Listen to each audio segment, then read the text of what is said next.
충돌에 대해서 알아보도록 합니다.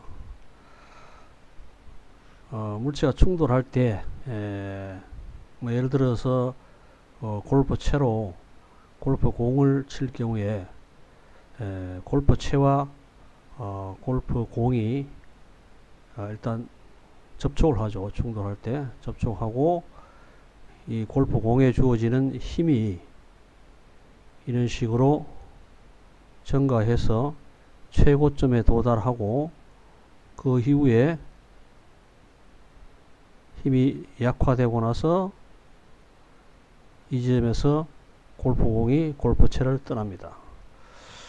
자, 이와 같이 이 골프공의 접촉되는 시간, 골프채와 접촉하는 시간을 우리가 충돌 시간이라고 하는데요. 그래서 모든 충돌에서는 이와 같이 두 물체의 충돌에서 두 물체가 접촉해 있는 시간, 이 충돌 시간이 있습니다. 그리고 대부분의 충돌의 이 충돌하는 동안에 그 힘이 미치는 모양은 대략 이와 거의 동일하다고 보면 됩니다. 자, 그래서 이러한 충돌에서 이 충돌 동안에 미치는 힘이 좀 복잡함으로 좀 간단하게 하기 위해서 이 충돌 시간 동안 일정한 힘이 작용한다고 했을 때 이러한 모양으로 생각할 수 있죠. 그래서 요 밑에는 면적, 노란색 면적이 이 붉은색 힘이 미치는 시간에 따른 변화의 면적하고 동일하게 우리가 평균적인 힘이 충돌을 하는 동안에 이런 식으로 작용한다고 할 수가 있겠죠. 자, 그래서 운동 방정식에서 평균적인 힘이 F는 ma이고 A라는 것은 이 운동량의 변화에 시간에 따른 변화니까 이 충돌 요 지점에 그리고 떠날 때의 이 속도의 차이에 의한 운동량의 변화, 시간에 따른 변화가 바로 힘이죠. 자, 그래서 델타 T를 이쪽으로 보냈을 때 우리가 F바 델타 T가 운동량의 변화, 이런 식으로 표현을 할 수가 있습니다. 자, 그리고 이 평균적으로 작용하는 충돌 시간 동안 평균적으로 작용하는 힘에다가 충돌 시간을 곱한 이 물리량을 충격량이라고 합니다. 그래서 결국 충격량은 운동량의 변화와 같다는 것을 알 수가 있습니다. 자, 이 충돌 시간에 관련해서 한번 보도록 하겠습니다. 자, 사람이 높은 빌딩에서 떨어질 때 땅에 그대로 머리를 부딪히게 되는 경우 충돌 시간은 10ms로 아주 짧다. 따라서 머리에 가해지는 이 평균적인 힘, 이것은 엄청나다. 그렇죠? 그러나 스턴트맨이 높은 빌딩에서 공기로 채워진 매트리스에 떨어지는 경우 매트리스의 작용에 의해 감속되어 머리가 땅에 부딪히게 되는데 이 충돌 시간은 2세컨드 정도다. 그죠? 이에 따라 머리가 그대로 땅에 부딪히는 경우보다 평균적으로 힘이 200분의 1 정도로 되므로 무사하게 된다. 자, 실질적으로 한번 계산을 해봅시다. 예제를 통해서 질량이 60kg인 스턴트먼이 이 지상에서 높이 50m에 있는 건물 옥상에서 뛰어내린다. 공기 매트리스에 떨어진 후 바닥에 정지하기까지 2초가 걸렸다. 정지할 때까지 스턴트먼이 느끼는 평균 힘은 얼마인가? 앞에 이 평균 힘이죠. 매트리스가 없다면은 스탠트맨이 느끼는 평균 힘은 얼마인가? 이 경우 지표와 접촉 시간은 10ms이다. 그렇죠? 자, 우선 이 스턴트맨이 이 50m 아래에 있는 매트리스에 떨어질 때의 그 지점에서의 속도를 한번 계산해 봅시다. 매트리스 높여 있지만은 어쨌거나 그걸 무시하고 이게 50m를 잡으면 MGH가 이 위치에서는 위치 에너지밖에 없고 이 밑에서는 운동 에너지밖에 없으니까 이 지점에서의 속도를 에너지 보존칙을 써서 구해보면은 31m/s가 나옵니다. 자, 그리고 평균 힘은 운동량의 변화에다가 충돌 시간을 갖다가 나눠주면 되죠. 자, 그래서 이 값을 여기에 대입해 보면 930N의 평균 힘을 받습니다. 자, 930N이라는 것은 이 중력 가속도를 약 10으로 잡으면은 93kg의 물체와 부딪히는 정도의 이 힘을 받습니다.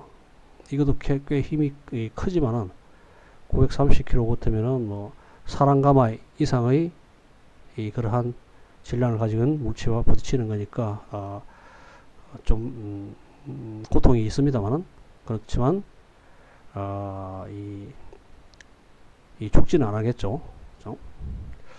자, 그런데 매트리스 없이 그냥 바닥에 떨어진다고 했을 때 지표와 접촉 시간이 그 충돌 시간이 10ms니까 여기에다가 10ms를 넣어주면은 평균적으로 작용하는 힘은 마이너스 186,000 뉴턴.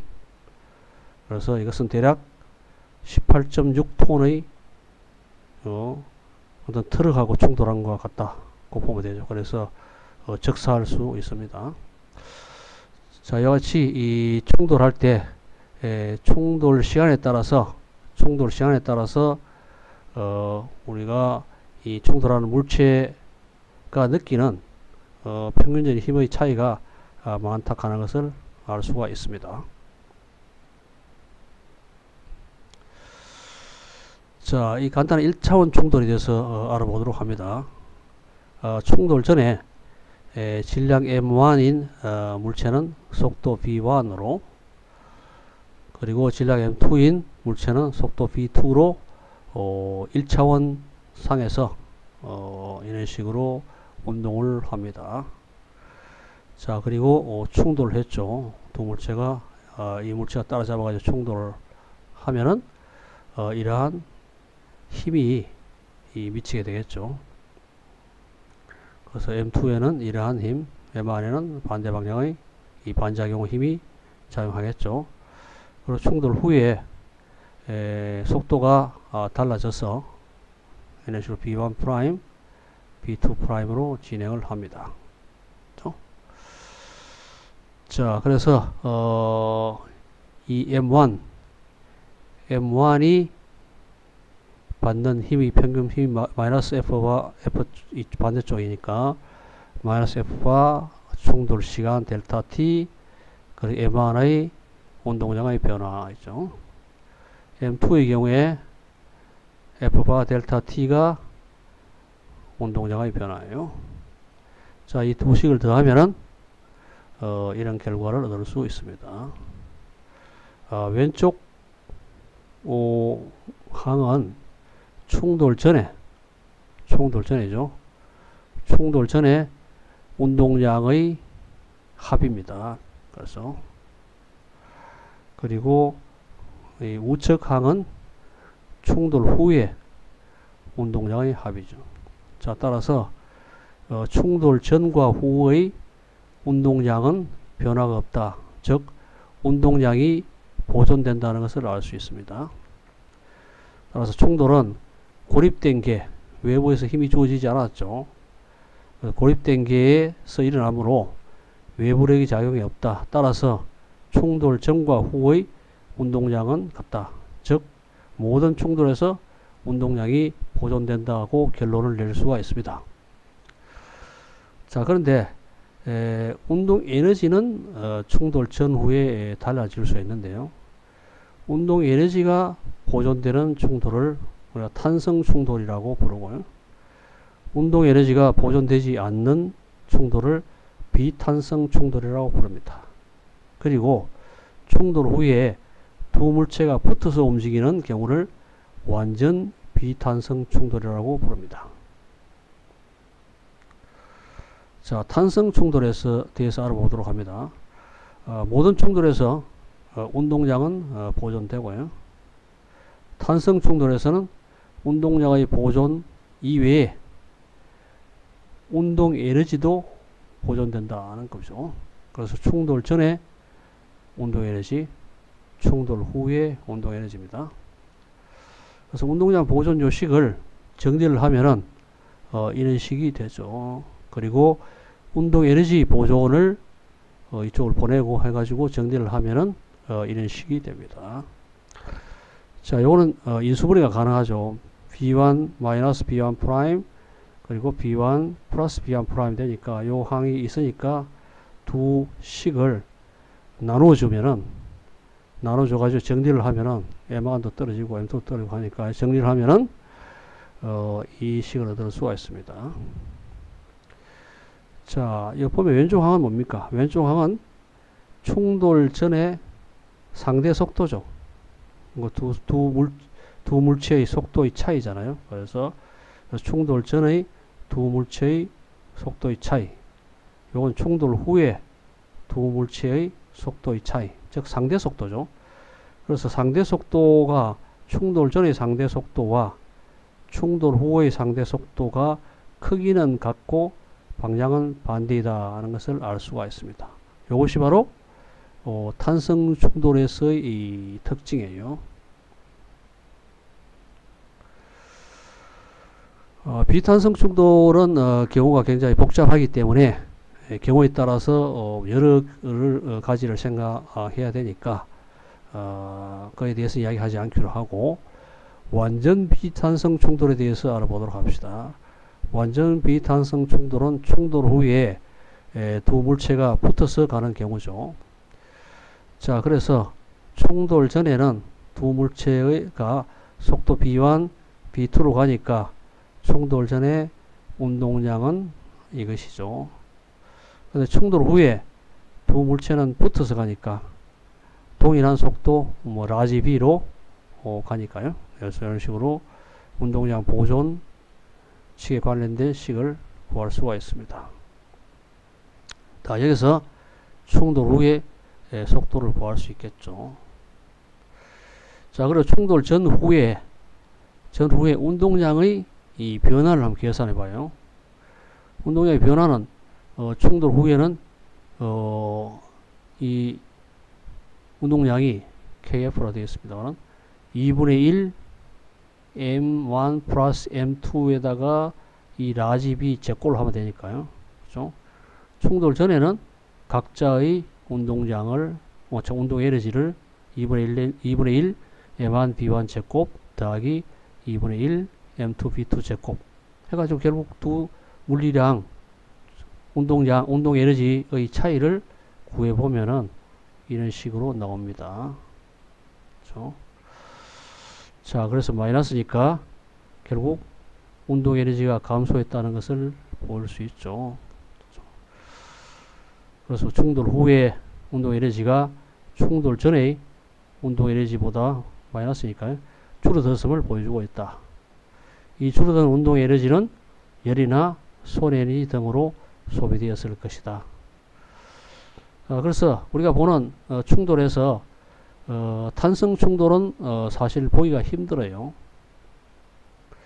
이 당구공의 경우 충돌에서 거의 탄성 충돌에 가깝습니다만은 이 경우에도 우리가 알다시피 소리도 나고 이러니까 운동 에너지가 변할 수가 있죠. 그래서 완전한 탄성 충돌은 아니지만 탄성 충돌에 가깝다 이런 식으로 이야기할 수가 있습니다.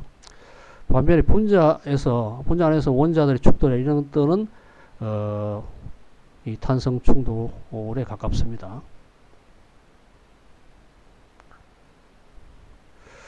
자, 그래서 이 충돌에 관련된 예제들을 한번 보도록 합니다. 첫 번째, 두 연인이 스케이트장에서 스케이트를 타고 있다. 여자의 질량은 50kg, 여자가 50kg, 남자의 질량은 75kg이다. 그렇죠? 두 사람이 반대 방향으로 다가와서 포옹을 한다고 하자. 여자의 속도는 1.5m/s고 남자의 속도는 1.2m/s입니다. 두 사람의 최종 속도의 크기와 방향을 구하라. 포옹을 해서 같이 붙어서 가죠. 그래서 완전 비탄성 충돌이잖아요. 그래서 완전 비탄성 충돌이므로 충돌 전에 운동량, 충돌 후에 운동량, 이걸 통해서 이 충돌 후에 두 연인이 붙어서 이동하는 속도를 구할 수가 있습니다. 자, 여기서 이걸 계산할 때 오른쪽으로 가는 경우를 플러스라 쓰고 왼쪽으로 가는 경우를 마이너스로 둡니다. 그래서 여기서 B1은 플러스 1.5고 B2는 마이너스 1.2입니다. 자, 그래서 최종적으로 두 연인이 속도는 마이너스 0.12m/s로 왼쪽 방향으로 갑니다. 물론 남자가 질량이 75kg이 되기 때문에 이 속도는 거의 비슷한데 남자의 질량이 여자의 질량보다 크므로 이에 따라서 왼쪽 방향으로 최종적으로 이동하는 것을 우리가 알 수가 있습니다. 자, 그리고 두 사람이 포옹한 후에 그래서 왼쪽으로 이런 식으로 가고 있는 동안에 여자가 0.3초 동안 60N의 힘으로 남자를 수평으로 밀었다고 합시다. 그 후에 서로 그럼 떨어지겠죠. 밀었으니까 떨어질 것인데 떨어진 후에 여자의 속도의 크기와 방향을 구하라 했어요. 자, 그럼 여기서 이 충돌 시간이 주어졌잖아요. 시간이 주어지고 힘이 주어졌으니까 충격량을 계산할 수 있죠. 충격량. 그래서 18Nm/s잖아요. 자, 이 충격량은 앞에서 우리 봤다시피 충격량은 운동량의 변화잖아요. 그래서 여자의 운동량이 변하니까 마이너스 18이 되면 알 수 있습니다. 자, 그리고 여자의 운동량 M1입니다. M이 아니고 M1인데 여자가 이런 식으로 충돌 후에 민 후에 이 운동량의 변화가 마이너스 18이기 때문에 요 속도의 변화를 구할 수 있죠. 그 속도의 변화는 마이너스 0.36m/s예요. 그래서 남자가 질량이 좀 무거우니까 질량이 크니까 밀면은 반대쪽으로 밀리죠. 그래서 자, 그리고 이 남녀가 마이너스 0.12m/s로 왼쪽으로 가고 있는 와중에 이 여자가 밀어서 여자도 이 밀매에 따라서 왼쪽으로 가게 되니까 결과적으로 두 속도가 더한 값으로 이 여자가 왼쪽 방향으로 0.448m/s로 이동하게 되는 걸 우리가 계산할 수가 있습니다.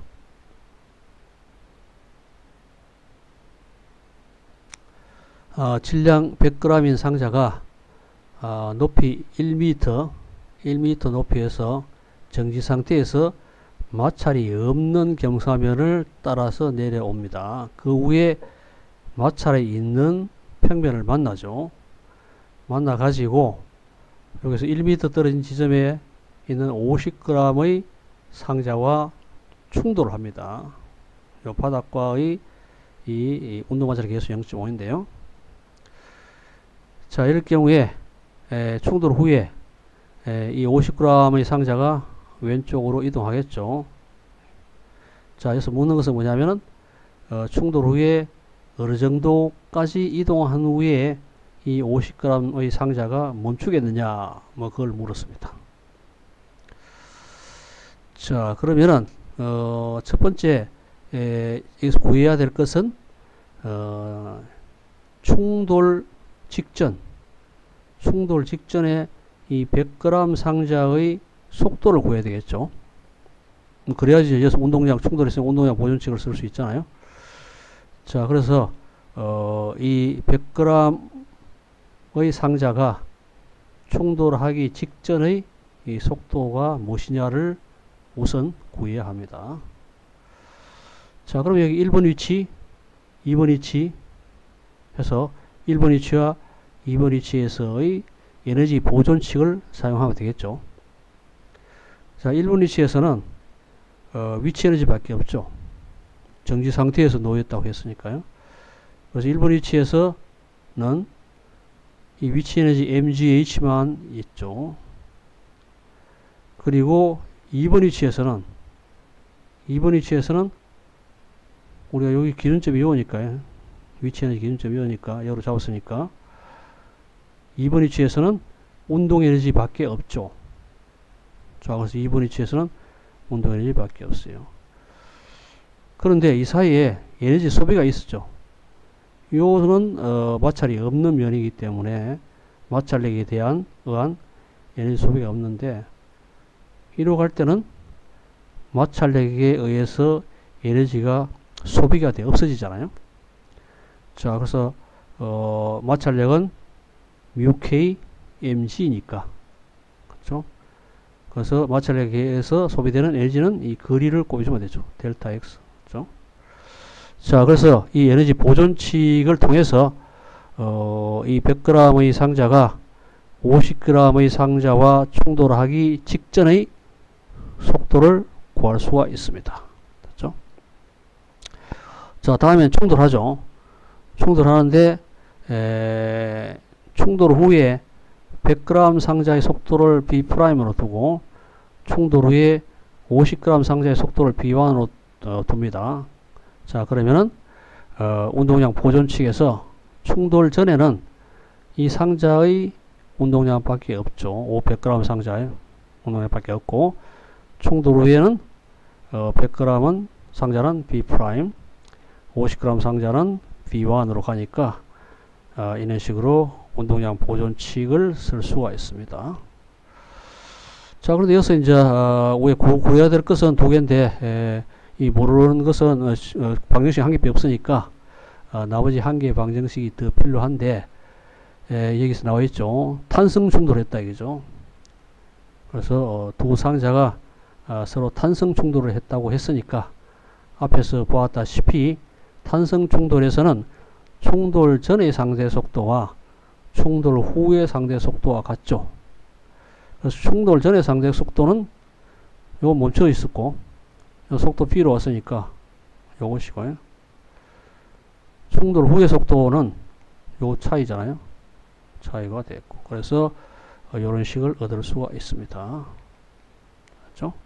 자, 그래서 이 두 식에서부터 우리가 원하는 B1을 구할 수가 있습니다. 그 충돌 후에 50g 상자가 이동하는 속도를 구할 수 있죠. 자, 그리고 그 다음에 다시 에너지 보존식을 쓰면 되겠죠. 이 속도 B1으로 가다가 마찰력 때문에 에너지가 소비돼 가지고 최종적으로 이 상자가 정지하게 되잖아요. 그래서 처음에는 2분의 1 M한 B1 제곱이 되는데 나중엔 0이고, 그 사이에 마찰에 의한 에너지가 소비돼 가지고 결과적으로 이 운동 에너지가 0이 되었잖아요. 자, 그래서 이 식에서부터 이동하는 거리, 멈출 때까지 이동하는 거리를 계산해낼 수가 있습니다. 자, 이 문제는 2차원 충돌입니다. 그래서 평면 충돌 2차원 충돌이고, 앞에서 본 것들은 전부 다 1차원 충돌, 직선 운동을 하면서 충돌하는 경우였고요. 이거는 2차원 평면에서 충돌하는 경우입니다. 속도 V가 10m/s 이 방향으로 질량 20g인 공이 이 각도 30도로 벽을 치고 동일한 각도로 이런 식으로 되튑니다. 자, 이 충돌하는 접촉 시간은 접촉 시간은 3ms다. 공이 받는 충격량을 구하라 했어요. 자, 우선 여기서 충격량을 구하려면은 충돌 전후에 운동량을 알아야 되죠. 왜냐하면 충격량 하는 것은 운동량의 충돌 전과 후의 운동량의 변화잖아요. 자, 그래서 충돌 전에 운동량은 속도가 이런 방향이니까요. 이런 방향이니까 X축 방향으로의 속도, Y축 방향의 속도로 구할 수 있겠죠.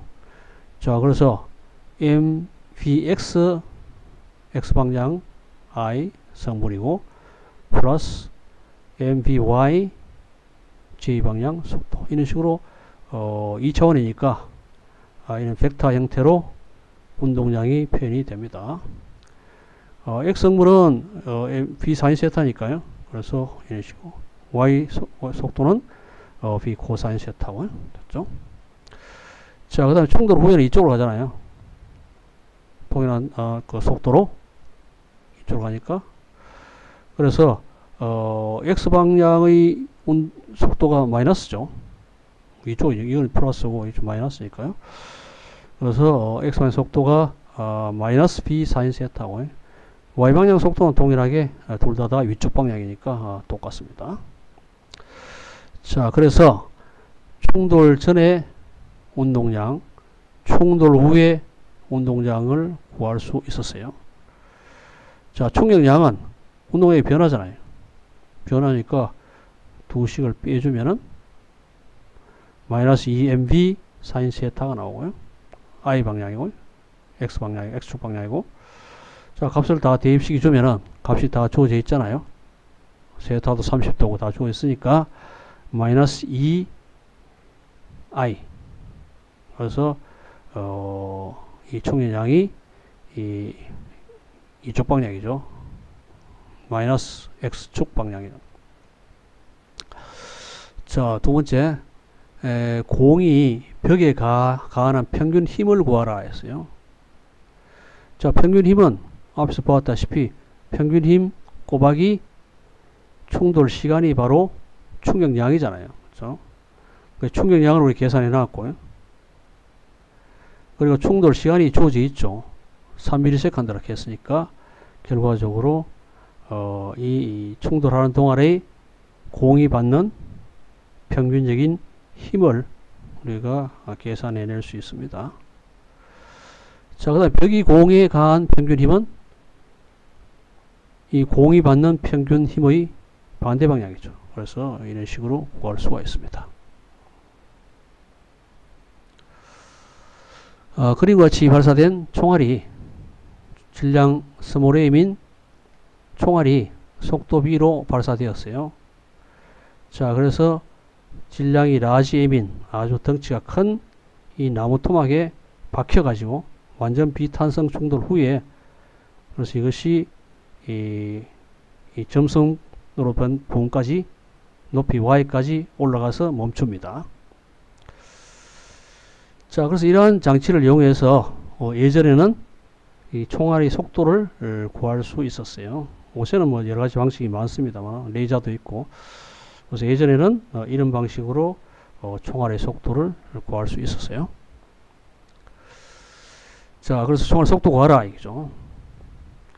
이거 완전 비탄성 충돌이니까 충돌 전에 운동량은, 이건 큰 나무 토막은 멈춰 있었으니까 이 총알의 운동량밖에 없죠. 충돌 후에는 이것이 박혀가지고 총알이 박혀서 같이 이동하니까 스몰 m 더하기 라지 m b 프라임, 이어서 b 프라임.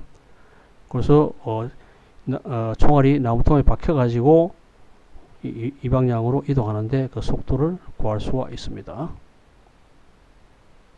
됐죠? 자, 다음에 이 박혀있는 총알에 박혀있는 이 나무 토막이 이런 식으로 이동해서 이 지점까지 갑니다. 그러면 이 1번 위치하고 2번 위치 사이에 에너지 보존칙을 쓰면 되겠죠.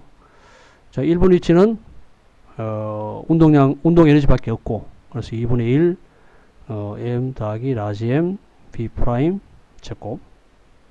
위치 에너지는 이 기준점 2를 잡으면 0이죠. 자, 그리고 2번 위치에서는 이것이 멈추니까 운동 에너지는 없고, 위치 에너지는 m 플러스 라지 m gy, y까지 올라간다고 했으니까요. 자, 그래서 이런 식으로 에너지 보존칙을 적용할 수가 있습니다. 자, 그러면은 여기서 B'이 주어 있으니까 여기 이었죠. 넣어서 주어진 값들을 다 대입시켜 주면은 총알의 속도를 구할 수가 있습니다. 991m/s니까 음속이 340m/s니까 대략 이 총알의 속도가 음속의 한 3배 정도 된다는 것을 알 수가 있습니다. 자, 충돌에 의해 이런 운동 에너지와 총알의 원래 운동 에너지와의 비율은 얼마냐? 충돌 후에 운동 에너지는 이런 식으로 2분의 1 m 플러스 라지 m b 프라임 제곱.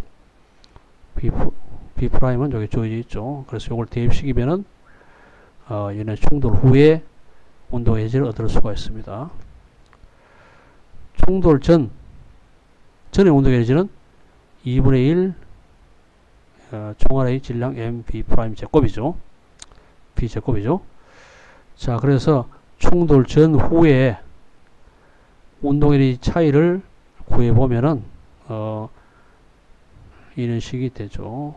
요것이 충돌 전의 운동 에너지니까요. 2분의 mb 제곱이. 자, 그래서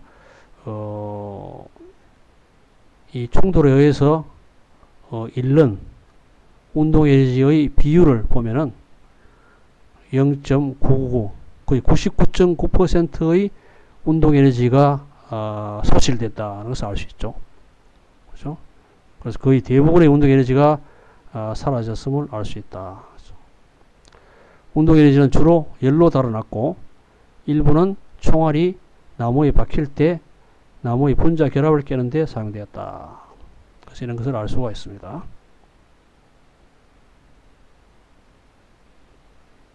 자, 회전 운동은 이 토크라는 회전력에 의해서 발생을 합니다. 그래서 이 토크는 이와 같이 이 회전축이 있죠. 회전축에서 우리가 힘을 주는 위치까지의 거리에 비례하고 이에 따라 수직된 힘, 수직한 힘에 비례합니다. 그래서 벡터적으로 ER 크로스 F로 표현됩니다. 자, 그리고 이 토크의 크기는 이 팔의 길이하고 그리고 이 수직한 힘, 이 힘에 비례하죠. 그래서 이런 힘이 주어졌을 경우에 수평힘하고 수직힘으로 나눌 수 있는데, 수평힘은 잡아당기니까 이런 식으로 잡아당기는 힘이죠. 그런데 이게 회전축은 고정되어 있으니까 움직이지 않고, 그래서 결국 F 수평힘은 별다른 역할을 하지 못했어요. 자, 그런데 이 F 수직힘은 보다시피 이 물체를 이런 식으로 회전을 시키잖아요. 그래서 회전에 관계된 힘은 이 수직힘밖에 없다는 것을 알 수가 있습니다. 그래서 토크의 크기는 이 팔의 길이 R에다가 이 수직힘, 그러니까 F, 요 각도가 세타 같으면 사인 세타, 이런 식으로 표현이 됩니다. 그리고 벡터적으로 표시하면은 R 크로스 F로 표현이 됩니다. 토크의 방향은 오른 나사의 법칙인데, 이 경우에 보면은 우리가 쉽게 방향을 알 수 있어요. 그래서 어떻게 하느냐 하면은 토크의 방향은 이 강체, 이 물체가 회전하는 쪽으로 손가락을 감쌀 경우에, 이런 식으로 감쌀 경우에 엄지손가락이 이 향하는 방향이 토크의 방향이다. 그래서 이 경우에는 지면에서 나오는 방향이 이 토크의 방향이라는 것을 알 수 있습니다. 물론 앞에서 우리가 벡터 할 때 이야기했습니다만 R 크로스 F니까 결국 오른 나사의 법칙을 적용시키면 됩니다. 그래서 오른 나사의 법칙을 적용시키면은 이런 식으로 강체가 회전하는 쪽으로 손가락으로 감쌀 경우 엄지손가락 방향이 토크의 방향이다. 이런 식으로 쉽게 알 수가 있습니다. 자, 그래서 이 회전이라는 것은 이런 토크의 작용, 이 회전적의 작용에 의해서 이 물체가 이 회전을 하는 그런 걸 갖다가 우리가 회전 운동이라고 합니다. 자, 이런 원판이 회전하는 경우를 한번 생각해 봅시다. 그렇죠? 자, 그러면은 원판 중에서 원판을 구성하고 있는 작은 부분, 질량 MI 부분을 한번 보면은 이것은 회전축에서 RI 떨어져 있고요. 자, 그래서 원판이 회전을 하는 걸 갖다가 보기 위해서 이런 식으로 붉은 선을 이렇게 그어 나갔다고 봅시다. 붉은 선에 선상에 있는 작은 질량 MI, 그래서 중심에서 RI 떨어진 요 지점을 갖다가 보면요, 이것이 계속 이런 각도가 변하죠. 세타가 이렇게 쭉 변할 것인데요. 그래서요, 설명해 보다시피 이 하나의 기준선을 그림선과 같이 붉은 선으로 잡았을 경우 기준선에 있는 강체를 이루는 모든 입자들은 X축에 대해 각 세타를 이룬다. 그렇죠? 자, 그리고 강체가 회전할 때 이 각의 시간에 따른 변화, 그리고 각의 시간에 따른 변화 d 세타 오버 dt를 오메가로 우리가 각속도로 표현하면은 이 기준선을 임의로 잡아있기 때문에 실제로 강체의 모든 부분에서의 이 각속도 오메가는 일정하다는 것을 알 수가 있습니다. 자, 그래서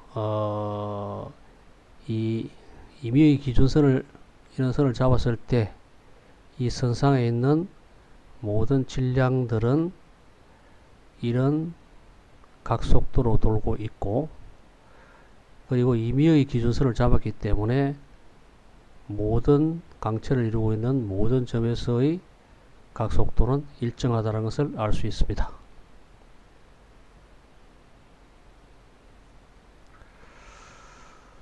자, 기준선에 있고 중심에서 거리 RI 떨어져 있는 질량 MI의 입자를 생각해 보자 했어요. 요 부분을. 질량 MI가 X축에서부터 시작하여 거리 S를 이동하여 X축과 각 세타를 이루었습니다. 그렇죠? 그래서 이어서 시작해서 움직여서 각 세타를 이루었죠. 그 사이에 원래 MI는 여기 있었겠죠. 여기 있다가 어떤 시간이 지나가지고 회전함으로써 이쪽에 왔습니다. 자, 그래서 요 S는 이 ri에다가 꼬박이 세타죠. 그래서 호의 길이는 반경에다 그 사이에 낀 각이라고 우리가 알고 있기 때문에, 그래서 S는 ri 세타라는 것을 우리가 알고 있어요. 자, 그럼 이 관계식으로부터 이 선속도와 각속도의 관계를 구할 수 있습니다. 왜냐하면 이걸 미분하면 되잖아요. 미분하면은 요 세타 i는 ri 분의 s죠. 그래서 어쨌거나 이 세타를 갖다 미분을 하면은, 이 세타 dt 각속도잖아요. 각속도고, 세타는 ri 분의 s잖아요. 요 관계식에서 세타는 ri 분의 s니까 이걸 미분한 것이니까요. 미분하면은 ri는 고정되어 있고, 그래서 ri고 s를 미분하면 ds over dt고, 여기 바로 속도죠. ds over dt가 속도니까 오메가는 ri 분의 b 또는 뭐 b이고, b가 r 오메가라 같은 이러한 관계식을 얻을 수가 있습니다. 그래서 보다시피 이 각속도는 모든 지점에서 동일하다는 것을 우리가 앞에서 보았죠. 자, 그런데 이 선속도는 그래서 강체의 각속도는 강체의 모든 지점에서 동일하나, 선속도 요 B죠. B는 이 오메가에다가 축에서부터, 회전축에서 떨어진 거리죠. 자, 그래서 선속도는 회전축에서 떨어진 거리가 커짐에 따라서 커진다는 것을 알 수가 있습니다.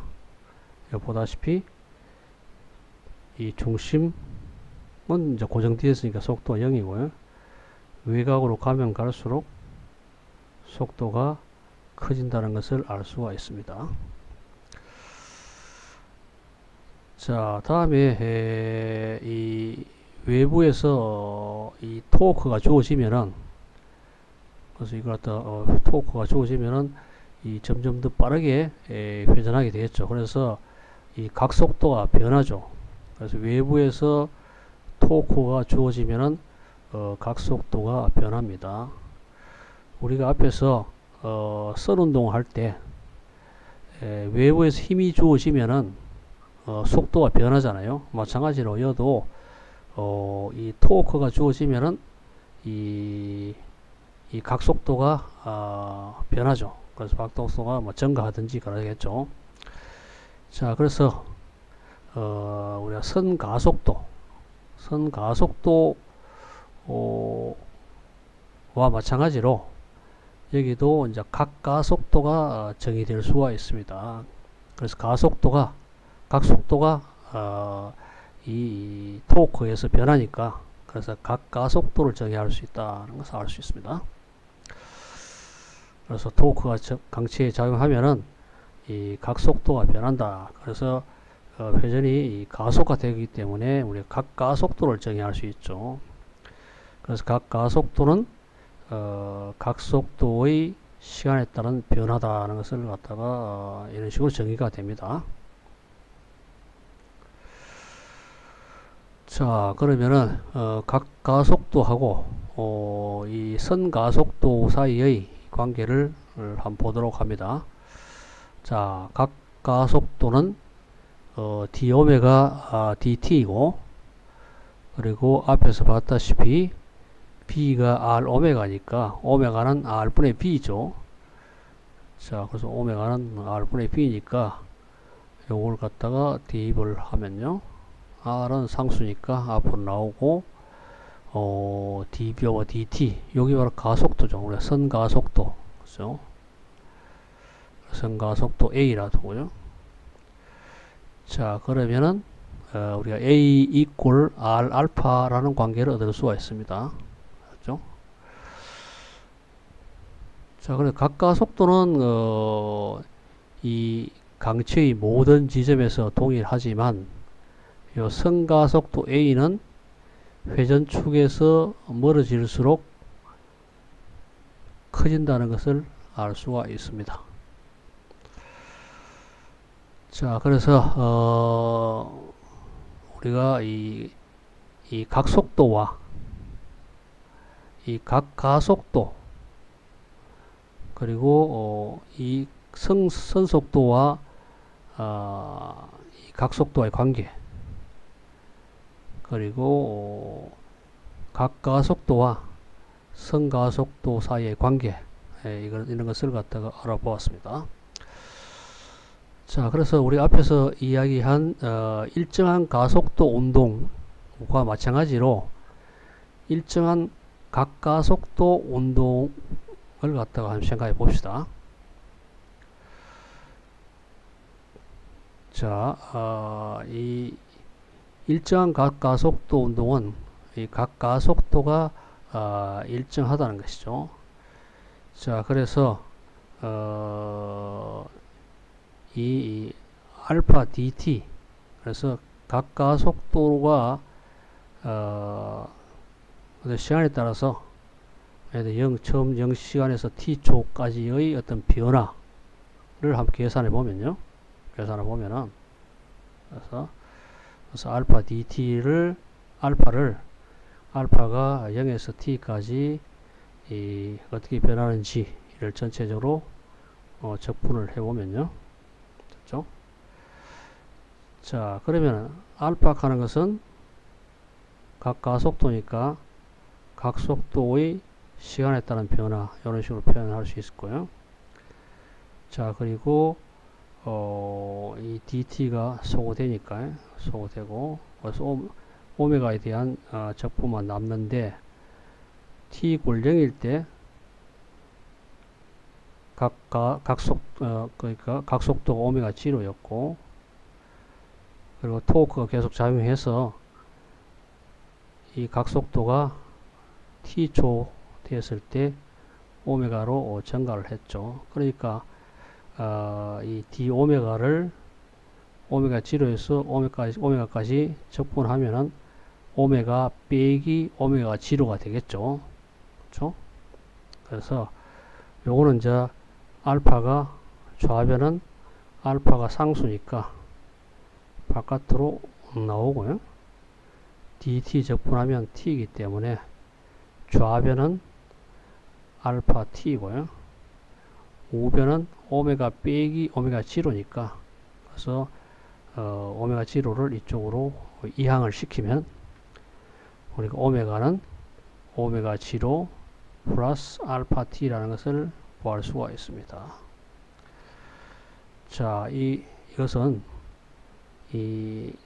처음에 각속도 오메가 0로 회전을 하고 있었어요. 이런 강체에다가 우리가 토크를 줘가지고 토크를 갖다 줘서 일정한 각가속도 운동을 하게 만들었을 경우에 t초 후에 각속도는 이런 식으로 증가했다는 것을 보여주고 있습니다. 그래서 오메가는 오메가 0 플러스 알파 t. 자, 이거는 우리가 앞에서 보았던 일정 가속도 운동에서의 이 관계하고 같다는 것을 알 수 있죠. 그때는 V가 equal V0 플러스 AT 이는 관계가 같다는 것을 알 수가 있습니다. 자, 다음에 이 각도의 변화 0에서 t초 사이에 우리가 토크가 주어졌을 때 이 회전 각도가 어느 정도 변하느냐를 한번 계산해 보죠. 자, 그것은 오메가는 위에 요거를 적분하는 게죠. 적분하는데 오메가는 d 세타 오버 dt잖아요. dt고 오메가 0는 상수 dt에 적분하고 알파 t를 적분하고 그래서 이 좌변하고 우변을 적분을 하면 되는 거죠.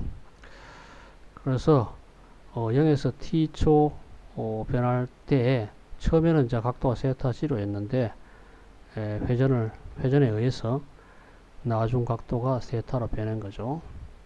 자, 이건 dt가 상쇄되고, 그래서 이거는 적분이 세타 빼기 세타 0가 되겠죠. 이것이. 그렇죠?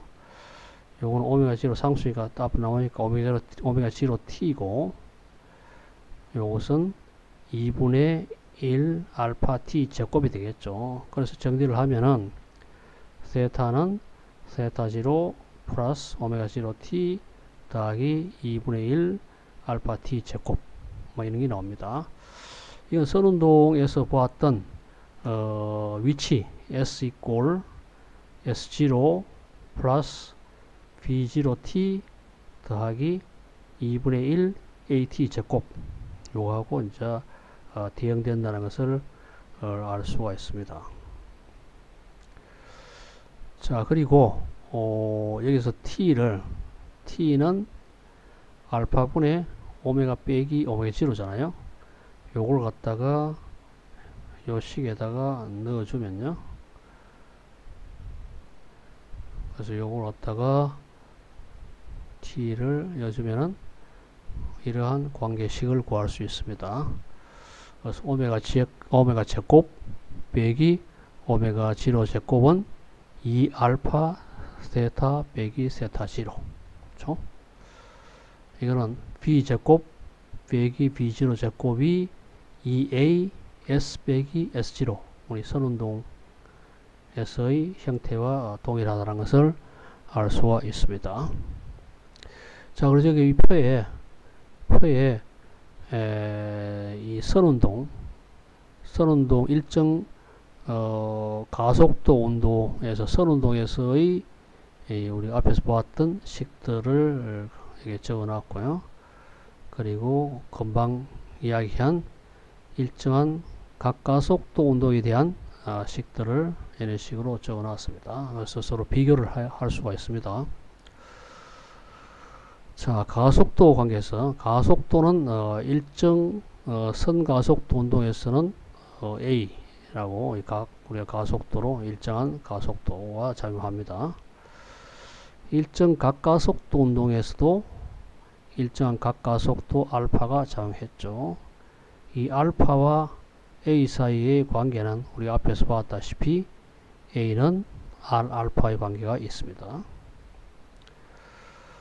자, 속도는 선가속도 운동에서는 B가 equal B0 플러스 AT의 관계가 있고, 마찬가지로 일정 각가속도 운동에서도 오메가가 오메가 0 플러스 알파 T의 관계가 있다는 것을 알 수 있습니다. 그리고 B하고 오메가의 사이 관계는 B equal R 오메가의 관계가 있습니다. 그리고 변이는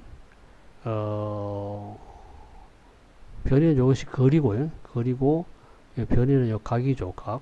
그래서 거리 S는 S0 플러스 B0T 더하기 2분의 1 AT 제곱 이런 식으로 되고, 각의 경우에는 세타 이꼴 세타 0 플러스 오메가 T 플러스 2분의 1 알파 T 제곱 이런 식으로 되죠.